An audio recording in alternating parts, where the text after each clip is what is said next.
In a world where Gen X women are literally trying to understand menopause and just survive out here, and Jesus must be the center of everything we do so we don't end up in jail. We want to reserve a place where we can address our hot flashes and most definitely everything the Holy Ghost has laid on our hearts, all at the same time.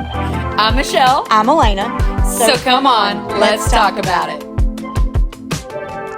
Hello, welcome. Yes. Welcome. What number are we on? This is 11. 11? Yes. Oh! 11. Okay, I couldn't remember. I was like, are we on 11 or 12? I know there was a 10 that I saw that didn't. We are on 11. Anyway, welcome. Thank you for joining us. Yes. Yeah, so we always begin with a little bit of humor, but I will say this. So today is Sunday. We're recording this on Sunday, and we had church this morning. Mm-hmm. And Michelle and I were both on the praise team today, which is not, it's kind of rare. We're either one or the other of us. And so, which is nice when you get to take a Sunday off and just worship from the pew, but it's also a super honor and privilege to get to sing. You know, her gallbladder, she came through all of that, flying colors. You had a good checkup this past week, you said. All clear. She almost died again today. So true. On the platform.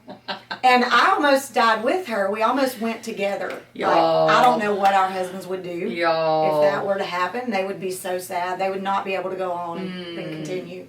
I know they wouldn't. But the worship was so intense and so, and you know, we're not 20-something anymore. No. And at one point, I knew we were doing some tags, like shout tags on this song. And we had like 4 or 5 of them. And the last shout tag was, I was supposed to come in. And we were about 3.5 shout tags in. And you had already like backed up and stumbled because you thought you were about to fall back and pass out. Yeah, it was so hot. And I thought, oh my Lord, I'm fixing to have to come in on this song. And I got nothing left. I couldn't get no air in. There was no oxygen in the room. None. We had sucked it all out. Running down my back. I know that's gross, but I'm thinking, I'm so glad I have on a black shirt under this. Yes, I still have on the same dress because I live too far away to go change. And it was too much work. Anyway, I get dried out. I put some body spray on. We're good. Y'all, it was rough times. And listen, I have never loved Brother Dexter, our worship leader, so much as I did when he walked over to one of the elders and said, "Can you please turn the air down?" I was like, hallelujah. Yeah. It was rough. It made you not want to go to hell even more than you already didn't want to go. It was, I mean, we're in Texas anyhow, so it's humid. And it's been raining. Yeah, it's so humid. And then when it's hot, it's a different kind of hot, y'all. It's not like dry heat. It is suffocating, just the kind of, like where you walk out to check your mail and you come back and you're sweating like you just did Sweating to the Oldies with Richard Simmons, but you didn't. That was church this morning. Yes. But we made it. We are alive. But yeah, that's real talk. And so, our friend Waverly sang with us this morning, and we had that menopause talk yesterday. And so we're not the only ones, but we're gonna get through it. Thank you, Jesus. Yes, we are. So anyway, we made it, and we're here today. We're gonna talk. And I think I told you the title of what I had yesterday, but I didn't. We don't. And just to be clear, we never discussed what we're gonna talk about with each other, right? Because I feel like that is it. It gives us a little more freedom to respond how the Lord's speaking to us in the moment. And it's working well, so we'll continue to do that. But I did tell you my title yesterday. Yes, you did. And the title for today is called, What Are You Looking At? That's what I want to talk about. So at the beginning of the year, God gave me a word, and it was perspective. Right. And so I began to think about that the other day, and I know y'all are shocked, but I looked up the definition. No. And the definition says it's a particular attitude toward or a way of regarding something, a point of view.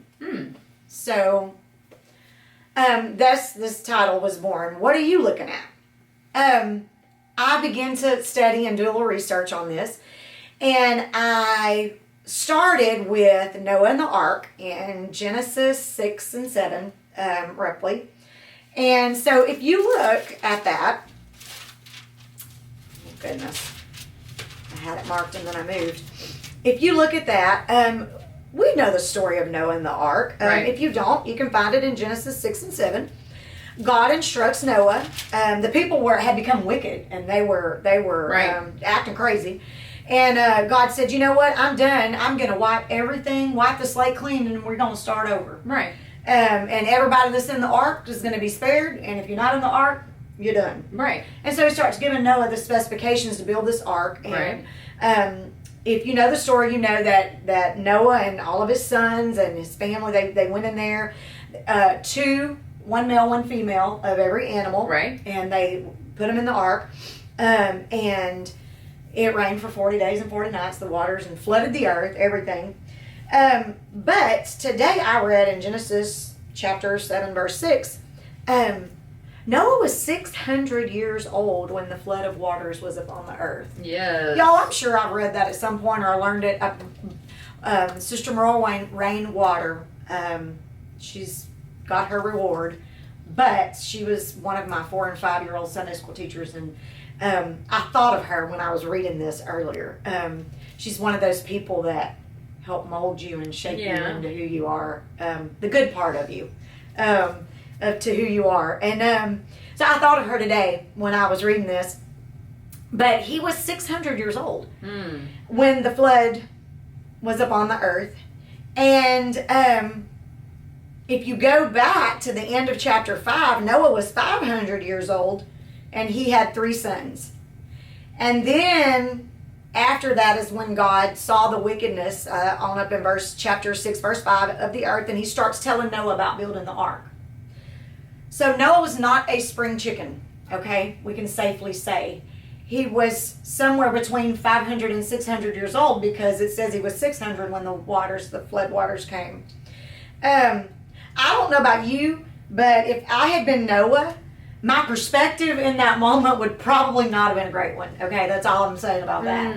I mean, I don't think I would have even been hobbling very well. I'm 500-something years old, Lord. You want me to build this ark? I mean, and if you do the study, I'm in retirement, right? I'm done. I mean, I'm 500 plus years old. I mean, and if you read, they have, where is that there is the replica of the ark, and you can go and the Arkansas, or it's I don't know.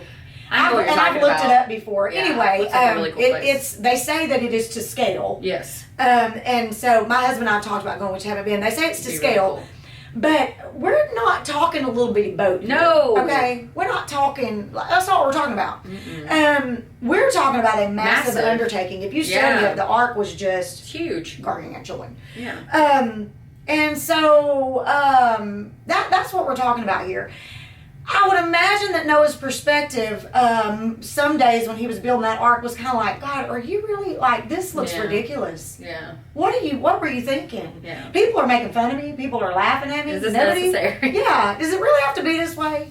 Can't you just set us up on this high mountain over here, take everybody else out, and then let us start over? I mean, and God could have done it a million different ways, but he chose to do it that way. But Noah, because he had found grace in the sight of the Lord, Noah was obedient. He did build the ark. The animals went in 2 by 2. His family went in 2 by 2. And then if you read, I think it's Genesis 8, 20 and 21, after the flood had come and gone and the water receded and he sent the dove out and the dove brought back the branch. Right. When you go to chapter 8, verse 19, every beast, every creeping thing, everything went forth out of the ark. So the waters had receded. Noah went forth in verse 18, and his sons and his wife and his sons' wives were with him. Then the beasts and the animals go out. And then in verse 20 of chapter 8, Noah builded an altar unto the Lord and took of every clean beast and of every clean fowl and offered burnt offerings on the altar. Verse 21, and the Lord smelled a sweet savor, and the Lord said in his heart, I will not again curse the ground any more for man's sake, for the imagination of a man's heart is evil from his youth. Neither will I again smite any more every living thing, or thing living, as I have done. While the earth remaineth, seed time and harvest, and cold and heat, and summer and winter, and day and night shall not cease. So when I read that, I thought, my goodness, because Noah's perspective, he kept it on track. He kept it right. Now, I'm sure he probably had some days where he was like, God, this is getting out. This is so ridiculous. This is out of hand. Why are you choosing to do it like this? This is a hard thing. I'm trying to tell people to come get on board this ark, and they're laughing at me. Right. They're cussing at me. They're saying ugly stuff at me. They're cursing me. Right. They're They think I'm nuts. Yeah, the Bible's clear. No one but Noah, his son, Noah and his wife, his sons and their wives made it on the ark, human wise. Everything else was animals. So I would imagine there were some days when his perspective and his faith in God was tested. Oh. But Can you imagine? It wasn't easy in there. I was thinking about that earlier, and I mean, there's sometimes God will tell me to do something, and I'll think, oh, that's a hard task. Yeah. Really? Yeah, Can you imagine what it smelled like in there? And I was thinking about this, and I was like, God, you never asked me to do anything too hard. You know, I think it is, but no, I read this. Then you open the book, and then you realize. I read this, and I know that you've never asked me to do anything that's really that hard. And so I thought about that, but because of that, we know the story. God flooded the earth, the water receded, and it was like a clean slate. It was started over again. Yeah, it did. And because of Noah's, he was keeping a correct perspective, and just being willing to do what God asked him to do, his whole family was spared. Right. His perspective, I would even say, it directly connected to his obedience, because if he kept that perspective was right, so it wasn't some huge feat for him to walk in obedience to God because he had the right perspective. Yeah, he was looking at the right thing. Yeah. The end result. That's a good. He wasn't sure how it was all going to pan out, but he knew that if God told him, "You build this ark and you do all this stuff, and this is how I want you to do it," the end result's going to be something good. You know, and he could have looked at it and said, "That's a lot of work." Yeah. I mean, what if I do this and it doesn't turn out? But in his was heart, he even a builder? Great question. We don't know. I mean, I don't know if the Bible says that. Isn't that crazy? Yeah. Like, you want me to build what? Just do this. There ain't even no water. Right? There ain't even been any rain. No. And on dry land. Yes. Yeah. You want me to build what? Can you imagine how much time this must have taken out of Noah's life? Yeah. Back then, I mean, I don't know what all they did to make a living, but I would imagine this ark was not paying the bills. Okay, this building project of this ark was not paying the bills. Nobody was compensating him for doing this. Right. So I thought about this, and I thought, you know what, God, the next time I want to grumble and complain because I'm tired, and I got to get up at 4 a.m. for work anyway, and God, getting up any earlier is just too much. I don't have time. God, please don't wake me up tonight to pray because listen, you might not ever do that, but I'm going to just be honest. God knows I've done it. And me say, God, please just let me Lord, don't give me any dreams tonight. Lord, don't wake me up to pray tonight because tomorrow I got this and this and this to do at work and I got bills to pay. Yeah. And God's up there shaking his head going, what are you looking at? I could be telling you to build a boat. Yeah. What are you looking at? What is your perspective? What are you paying attention to? Yeah. But we're all guilty, whether we want to be or not. We're all guilty. I am. I don't know about you, but I am. We are. And so when I was reading this, I thought, oh my God. Yeah.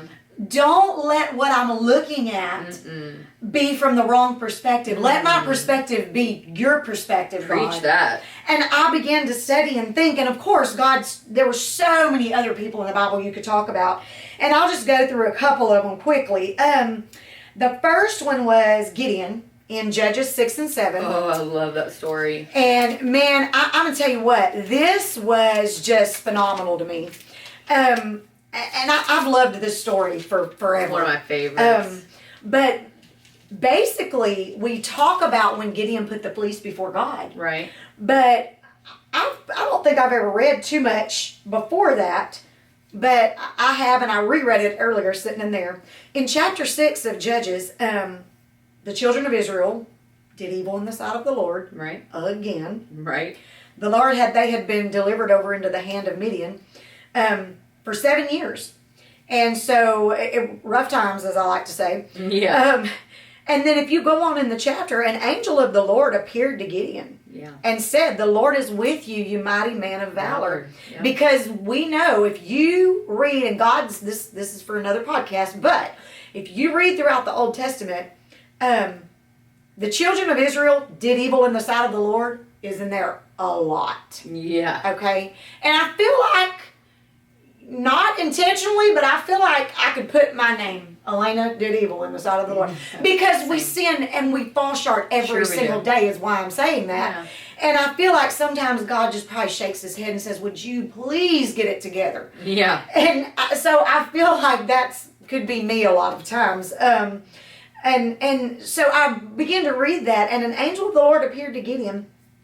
And he said, the Lord basically told him, I'm going to be with you. You're going to smite the Midianites as one man. Yeah. And if you've never read the story of Gideon, go yes, read it. Please do. And so Judges. Gideon says in verse 17 of chapter 6, if now I have found grace in your sight, then show me a sign that thou talkest with me. Gideon, literally, there's an angel of the Lord standing in front of you. And he says, of course, this would be me though, I would do this. And he said, if this is you, give me a sign so I know you're talking. It's just you talking to me. Right. You're talking with me. Right. How many times do we do that to God? I'm the worst at that. I mean, or the best at it, I should say. And God, God answered him. And because he told him what to do. He said, depart not until I come into thee and bring forth my present and set it before thee. And he said, I will tarry until I come again. And Gideon went in and he made ready a kid, unleavened cakes, and he put a flour. He put a broth in the pot. So Gideon goes in and he's cooking it up. Okay. He brought it unto him under the oak and presented it. And the angel of God said unto him, take the flesh, the unleavened cakes, lay them upon this rock and pour out the broth. And he did so. And then the angel of the Lord put forth the end of the staff that was in his hand, touched the flesh and the unleavened cakes, and there rose up fire out of the rock, consumed the flesh and the unleavened cakes. The angel of the Lord departed out of his sight. And when Gideon perceived that he was an angel of the Lord, Gideon said, alas, O Lord God, for because I have seen an angel of the Lord face to face. And so he goes on, and if you read on, Gideon built an altar unto the Lord. Right. He called it Jehovah Shalom. And then it came to pass the same night, the Lord says to him, take thy father's young bullock, even into the second bullock of 7 years old, and throw down the altar of Baal that thy father hath, and cut down the grove that is by it, and build an altar unto the Lord thy God upon the top of this rock, in the ordered place. Take the second bullock, offer a burnt sacrifice with the wood thou shalt cut down. Gideon took 10 men of his servants, and he did as the Lord told him. Now, then, the next day, they noticed, the men of the city, they noticed that the altar of Baal was cut down, and the grove of trees had been cut. And they want to know who's the culprit. And it's Gideon. And Joash comes, and the men are asking him, hey, what's the deal here? What are we going to do? So, when they figure out it's Gideon, Joash says unto all that stood against him, will you plead for Baal? Will you save him? He that will plead for him, let him be put to death whilst it is yet morning. If he be a god, let him plead for himself, because one has cast down his altar. So he calls Jerubbaal, saying, let Baal plead against him, because he has thrown down his altar. So they're going to kill him. Yeah. And they come, and it says, if you read on in chapter 6 and verse 33, the Midianites and the Amalekites, they come and they're gathered together, and they pitched their tents in the valley of Jezreel. And Gideon is, I would imagine, a little bit of afraid at this point. Right. Because in his mind, he's thinking, okay, I did everything you said. You proved to me that it was an angel of the Lord. But now they're coming to kill me. Yeah. What I was looking at yesterday looked good. Yeah. I was in the moment. Yeah. Man, I was a mighty man of valor. I was a mighty man of valor yesterday. That altar came down, man, we cut those trees down and we shouted. Yeah.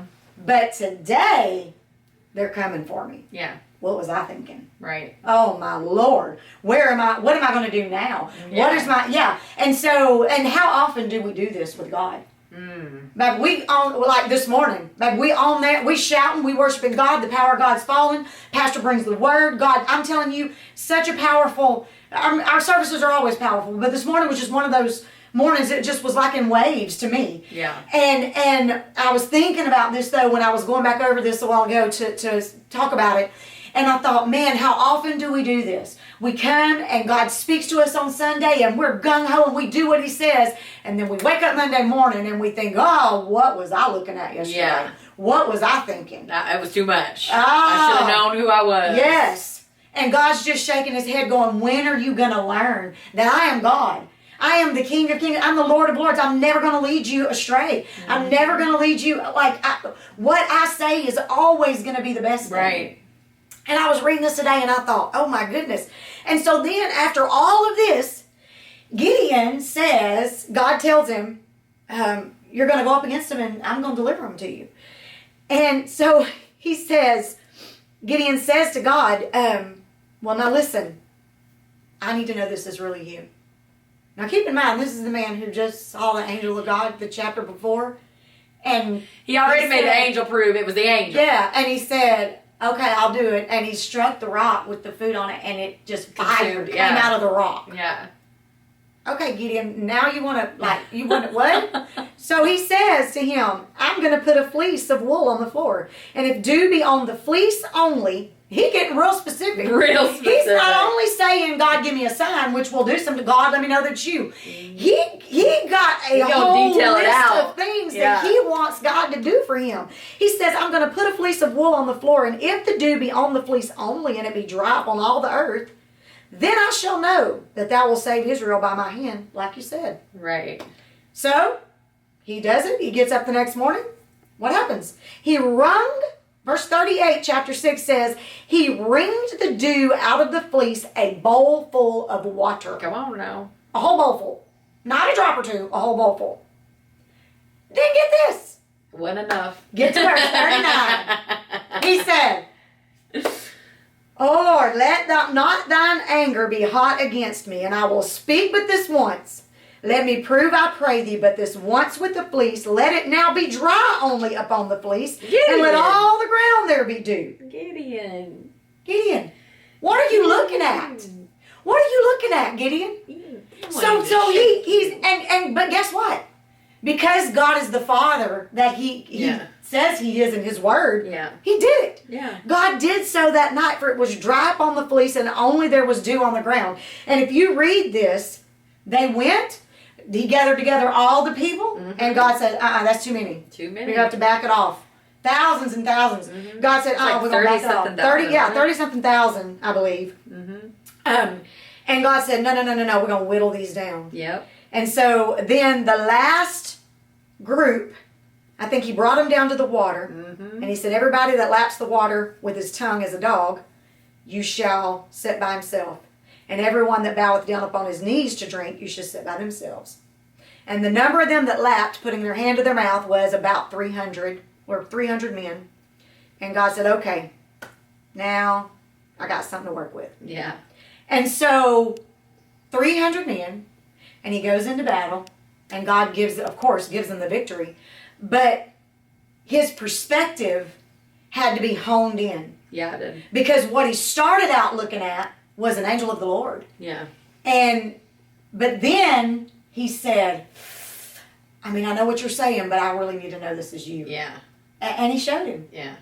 And so then God says, okay, I'm not going to let you die because I said you're a mighty man of valor and you belong to me. Right. But they're trying to come after him. Right. And he's afraid. Yeah. And who wouldn't be? And God says, okay, this is what we're going to do. Right. And Gideon says, listen, I'm pretty sure this is you, but I need to know. I need proof. I need a sign. Again. And not only did he ask for a sign, he very specifically told God how he wanted the sign given to him. Yeah. Not once, but twice. Yeah. What are you looking at, Gideon? And you know what? But in his mind, his perspective had to be aligned with what God was looking at. Right. Because in that moment, Gideon did not see himself as a mighty man of valor, I don't believe. And then what would have happened if he hadn't had the confidence? And then I thought about that.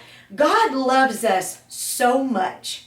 And when he speaks to us about things and he gives us trials and turmoil and tumult in our life, and there are things going on that sometimes it's life, but sometimes it's just a trial to test your faith. Right. Absolutely. And no matter which it is, he loves us so much that he'll show up over and over and over. Yeah. Even though you just showed me last week, you just healed me of this, you just did this for me, you just spoke this to me. Yeah. But it's 3 days later, and God, I need a sign. Is this really you? Yeah. Is this really, because I don't think you know how this feels, God. This is heavy. They're coming after me. They're trying to kill me. Right. What are you looking at? Right. What are you looking at? And I thought, my God, how often do I do this? And I say, oh, my perspective, and oh, God, this. But what am I looking at? Yeah. What am I really looking What am I at? focusing on? Because when the rubber meets the road, I got to get down and I'm like, okay, God, one more time, show me this is you. One more time, I got it. Before I do this, one more time, I need to know that it's you. And I thought, you know, God, and he loves us so much and he cares for us so much that God will do that for us. God will do that for us.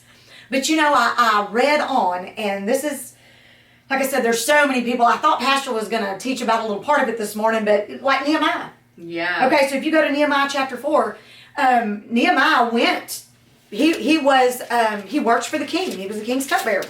And if you go to Nehemiah chapter 4, let me get my little thing here. He basically, he was before the king, and the king said, why do you look so sad? We're chapter 2. Why do you look so sad? You're not sick. This could be nothing else but sorrow of heart. And it says, Nehemiah says, then I was very sore afraid.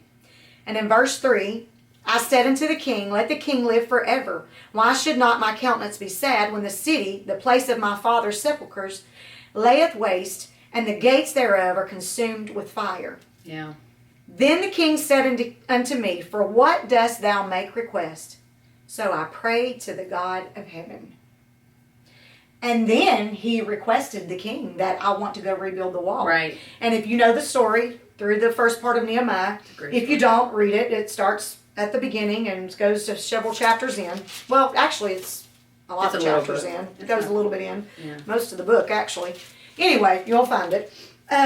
Long story short, Nehemiah goes and begins to build the wall. Now, if you go over to chapter 4,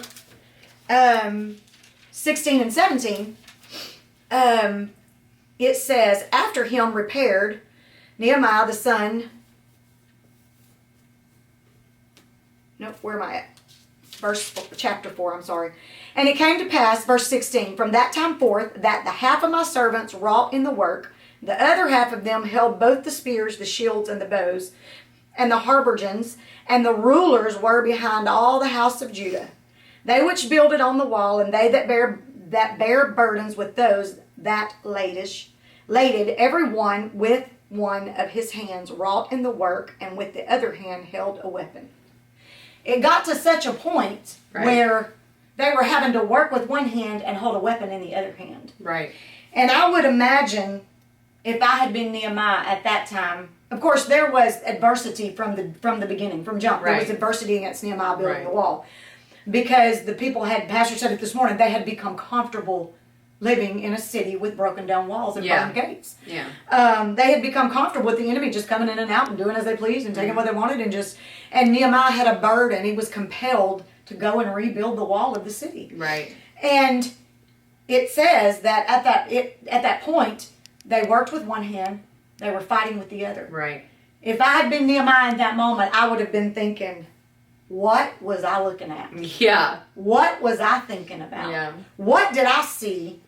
What was I looking at? What was I thinking when I thought of this? Yeah. What did I get myself into? Yeah. But if you read the story, he did definitely rebuild the wall. Oh yeah, he did. And God restored. And what an awesome story this is. But literally, that's what it took to get it done. And so I was thinking about that, and I thought his perspective had to do some shifting within that. Because I would imagine he started, and then when he was in the middle of that, trying to build the wall with one hand and fight with the other, he was probably thinking, my Lord, what?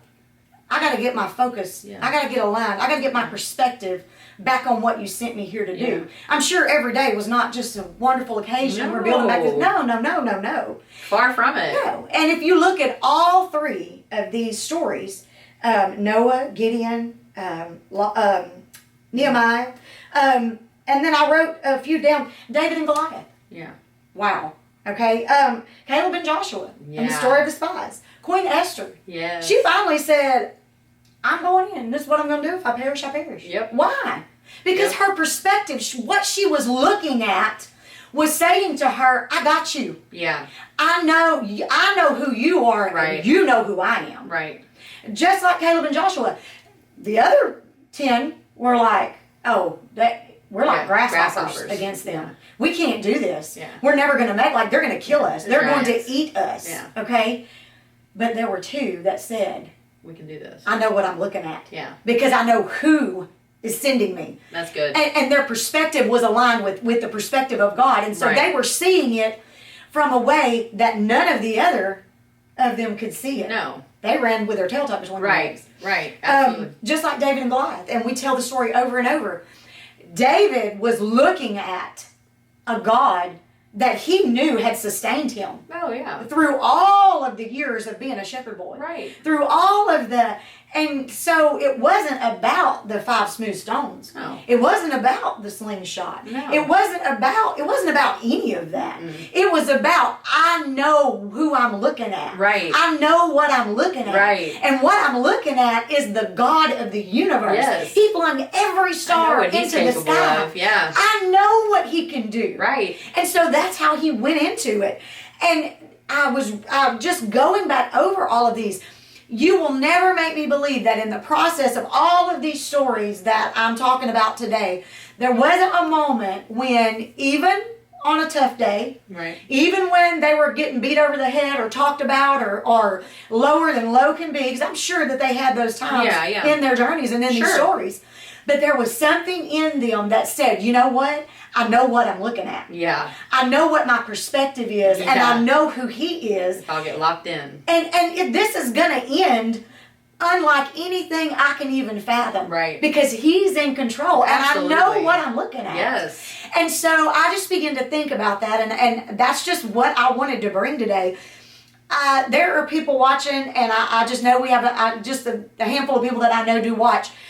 People that are hurting right now. Sure. People that walked through fiery trials this past 2023. Some of you are still in trials, the Yeah. same trials coming into 2024. Yeah. But you're still showing up. You're still serving God. Yeah. You're still going to church every time the doors are open. You're still Absolutely. teaching Bible studies. You're still witnessing to people. You're still filling your home with prayer.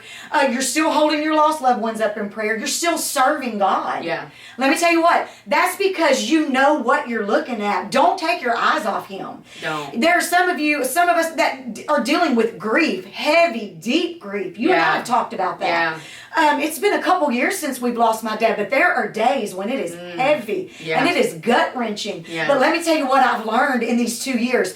I know what I'm looking at. Oh, yes. And even on those days, He is the God that sustains me. Yes, He is the every God time. that keeps me. Every He is the time. God that will ensure that the walls are Woo. rebuilt. Yes. And He is going to get the glory and going to get the victory in Always. the end. Because let me tell you what, my mama sings this song. She used to sing it all the time.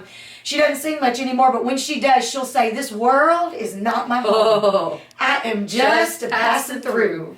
And let me tell you what, it's not about this world. No, it's not it's not. about where we live. It's not. Not about the things God allows us to have materialistically. It's about what I'm looking at. And let me Right. tell you what, there's going to come a day when all of the suffering and all of the turmoil and all of the strife is Right. going to be over. Yes.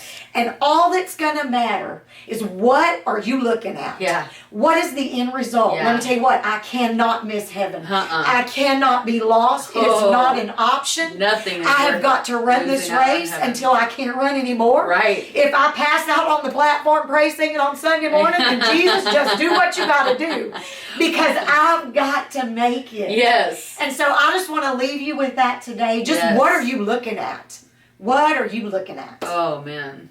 I think that more than ever before, that 2024 came in and just kind of knocked all of us off our feet and put us in a place where we realized that what are we looking at? Yeah. What have we been focusing on? What needs to get back to order? What we've been talking about it every week. It's like it builds on something.